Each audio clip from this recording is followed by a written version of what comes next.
नमस्कार दोस्तों, फिर से एक बार आपके चैनल में आपका हार्दिक स्वागत, अभिनंदन। आज अपन सूत्रों की श्रृंखला में आगे की ओर बढ़ते हैं। तो आज का अपना पहला सूत्र है, अर्धवृत्त का क्षेत्रफल होता है। तो देखिए दोस्तों, एक वृत्त होता है इस प्रकार से, और इस वृत्त को यदि मैं ये केंद्र मानकर और बीच में से एक व्यास खींच दूँ तो ये दो भागों में विभाजित हो गया। तो यहाँ से लेकर और यहाँ तक का ये भाग है, ये अर्धवृत्त कहलाता है। तो इसका क्षेत्रफल हो गया पाई आर स्क्वायर बटा 2। नेक्स्ट है, वृत्त का क्षेत्रफल होता है। देखिए पूरे वृत्त का क्षेत्रफल क्या होता है, तो वृत्त का क्षेत्रफल होता है पाई आर स्क्वायर। अर्धवृत्त में हाफ लग जाएगा तो 1/2 पाई आर स्क्वायर हो जाएगा। आगे बढ़ते हैं, अर्धगोले का वक्र पृष्ठीय क्षेत्रफल। तो अर्धगोले का वक्र पृष्ठीय क्षेत्रफल होता है अपना 2 पाई आर स्क्वायर। क्या होता है? 2 पाई आर स्क्वायर। देखो एक ही श्रृंखला में अपन कई सूत्रों को हल कर लेंगे। आपको ओनली एक ही टाइप याद करनी है, फिर आप उसमें कई टाइप याद कर सकते हो। देखो क्या है, जैसे वृत्त का क्षेत्रफल होता है पाई आर स्क्वायर। क्या होता है? Pi r square. Pi r square वृत्त का क्षेत्रफल होता है। यदि मैं इसके 1/2 लगा दूं तो ये अर्धवृत्त बन जाएगा। मैं यदि इसके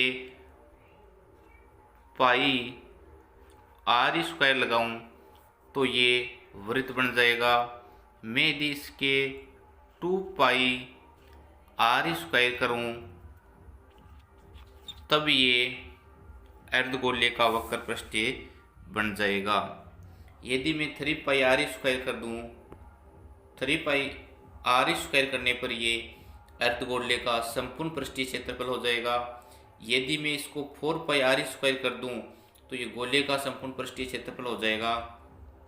यदि मैं 4/3 पाई आर क्यूब कर दूं तो ये गोले का आयतन, 4 का आधा यदि मैं 2/3 पाई आर क्यूब करने पर ये अर्धगोले का आयतन बन जाएगा। बेलन का वक्र पृष्ठ का क्षेत्रफल होता है 2 पाई आर एच। देखिए छात्रों, बेलन का वक्र पृष्ठीय क्षेत्रफल, बेलन इस प्रकार से जो आकृति होती है, बेलन की आकृति इस प्रकार से होती है, यह आधार का क्षेत्रफल है इसका।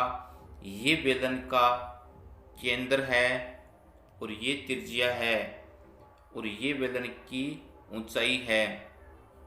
तो यहाँ से लेकर और ये जो वर्तीय भाग हैं, इसके बीच का भाग ये बेलन का वक्र पृष्ठ कहलाता है। क्या कहलाता है? वक्र पृष्ठ। तो यहाँ तो ये अर्धवृत्त बन गया, ये भी अर्धवृत्त। ये तो हो गई इसकी परिधि, तो परिधि तो हो गई 2 पाई आर और h हो गई इसकी ऊंचाई, इसलिए इसका वक्र पृष्ठ बन गया 2 पाई आर एच। बेलन का संपूर्ण पृष्ठीय क्षेत्रफल होता है, वो होता है 2 pi r plus h plus r. 2 पाई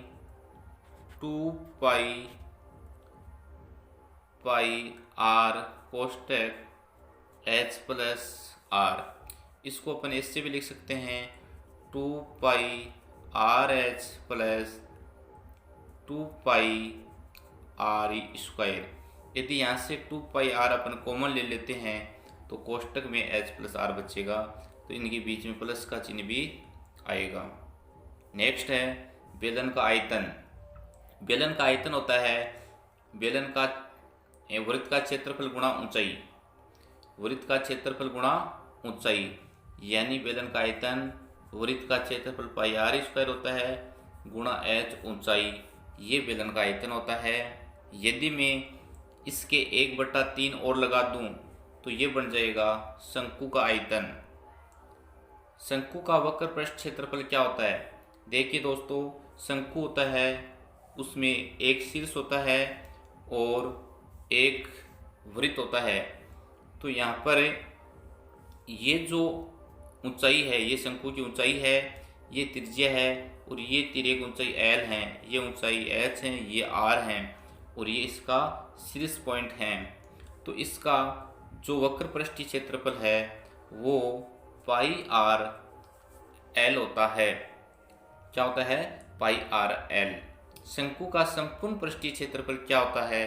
तो देखिए, शंकु का संपूर्ण पृष्ठीय क्षेत्रफल होता है वो होता है pi r कोष्टक L plus are, जिसको अपन वृत्त का क्षेत्रफल यानी पाई आर स्क्वायर प्लस वक्र पृष्ठ पाई आर एल।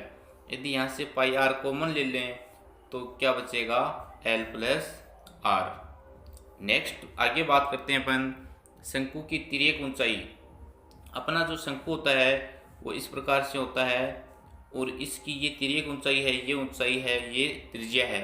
तो तिर्यक ऊंचाई एल बराबर होता है under H square plus R square.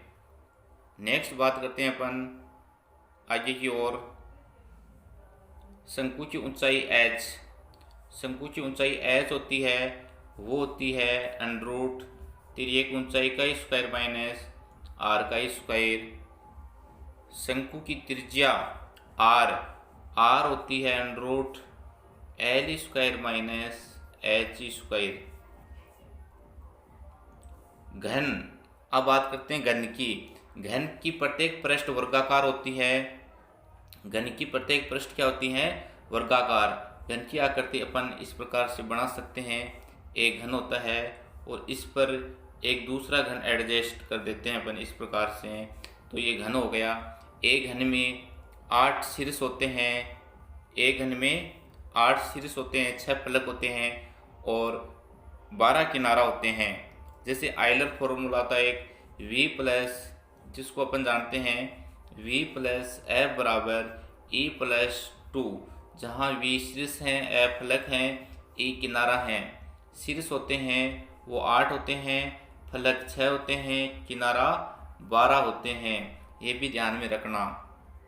Next बात करते हैं घन की एक भुजा का क्षेत्रफल। घन की एक भुजा एक वर्ग होती है जिसका क्षेत्रफल होता है भुजा का स्क्वायर।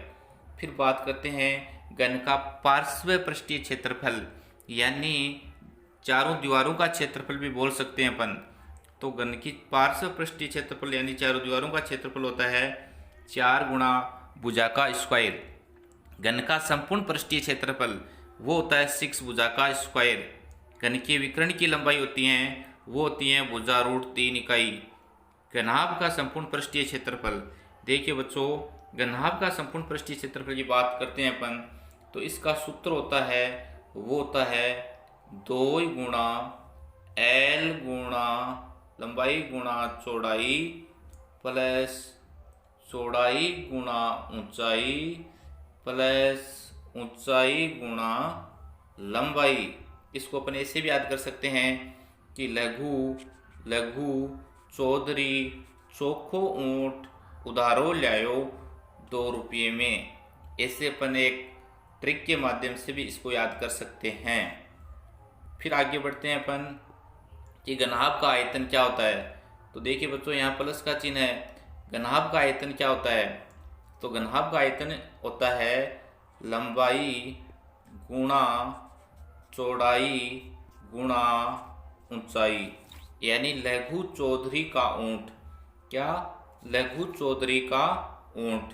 आगे की ओर बढ़ते हैं अपन, तो आगे है अपना घनाभ के विकर्ण की लंबाई। तो देखिए बच्चों, घनाभ की विकर्ण की लंबाई होती है वो होती है under L square plus B square plus H square. और ये घनाभ की भुजा की सबसे बड़ी लंबाई घनाभ का विकर्ण होता है। आगे बात करते हैं अपन कमरे की चारों दीवारों का क्षेत्रफल। तो देखिए, कमरे की चारों दीवारों का क्षेत्रफल, यहाँ प्लस का चिन्ह है भाई, क्या है? प्लस का चिन्ह है। तो कमरे की चारों दीवारों का क्षेत्रफल 2 गुणा ऊंचाई लंबाई प्लस चौड़ाई, यानी एक आयत का परिमाप को यदि अपन ऊंचाई से गुणा कर दें, आयत के परिमाप को यदि अपन ऊंचाई से गुणा कर दें तो क्या बन जाएगा, कमरे की चारों दीवारों का क्षेत्रफल बन जाएगा। अब बात करते हैं सभी अंतःकोणों का योगफल। सभी अंतःकोणों का योगफल होता है n-2 गुणा 180 डिग्री। क्या होता है, n-2 गुणा 180 डिग्री। कक्षा 8 में दे रखा है बकायदा। नेक्स्ट है प्रत्येक अंतःकोण का मान। देखिए सभी अंतःकोणों का योगफल होता है n-2 गुणा 180 डिग्री। यदि अपने को प्रत्येक का निकालना है तो इसको n से डिवाइडेड कर देंगे। नेक्स्ट सभी बहिष्कोणों का योग। सभी बहिष्कोणों का योग कितना होता है, 360 डिग्री। यदि प्रत्येक का निकालना है तो n से डिवाइड कर देंगे, 360 डिग्री बाई n। नेक्स्ट घन या घनाभ में विकर्ण की लंबाई या विकर्ण निकालने का सूत्र होता है, वो होता है n-3/2। वृत्त की परिधि होती है, वो होती है 2πr। क्या होती है, 2πr। बात करते हैं अर्धवृत्त की परिधि। ये क्वेश्चन रीट एग्जाम 2017 में पूछा गया है। अर्धवृत्त की परिधि, जैसे अपन बात करते हैं अर्धवृत्त की, अर्धवृत्त इस प्रकार से बना हुआ है। तो देखिए दोस्तों, ये जो यहाँ से लेकर यहाँ तक का पार्ट है ये तो बन गया πr। क्या बन गया, πr। और जो ये व्यास है इसको बोलेंगे अपन 2r।